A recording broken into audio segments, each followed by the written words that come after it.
40 ہنس 40 دیگچیوں میں ڈالے گئے، 40 دن تک پکایا گیا انہیں۔ کس لیے؟ چونکہ نفس نہ مرا تو تربیت کیسے ہوگی؟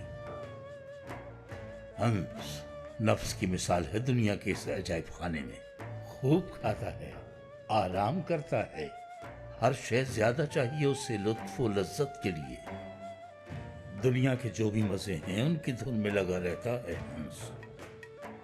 تو بھائیو، ہم سب کو نفس مارنا ہوگا، آگ پر رکھنا ہوگا، تبھی نفس مرے گا۔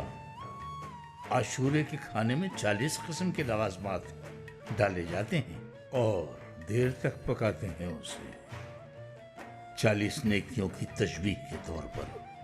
کچھ لوگ 12 لوازمات سے بھی پکاتے ہیں عاشور کا کھانا۔ یہ 12 اماموں کی مناسبت سے ہے جنہوں نے اپنی پوری زندگی کیا کیا؟ توحید کا پیغام پھیلایا۔ ہاں پتہ ہے، انہوں نے کبھی خود نمائی نہیں کی اور نہیں کہا کہ آؤ لوگوں تمہیں کرامت دکھائیں۔ کیا فرماتے ہیں حضرت احمد یسوی رحمت اللہ علیہ؟ سر پہ اونچی دستار سجائیں، مریدوں کو یہ خوب رجھائیں، دین کے نام کی روٹی کھائیں، حیف یہ ناعاقبت اندیش شیخ،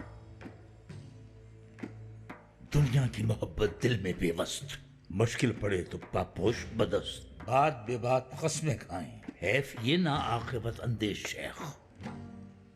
انہی ناعاقبت اندیش شیخوں کے آباء و اجداد تھے جنہوں نے خون بہایا تھا حضرت امام حسین اور ان کے گھرانے کا کربلا میں۔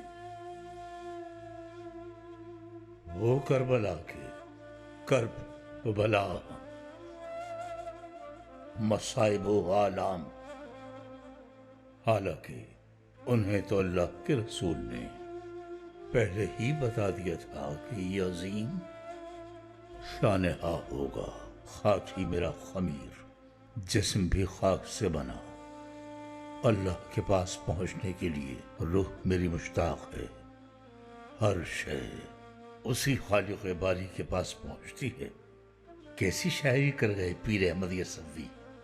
کربلا کی سرزمین پہنچنے پر اپنے ایک ساتھی سے مخاطب ہوئے، پوچھا امام حسین علیہ السلام نے یہ کون سا مقام ہے؟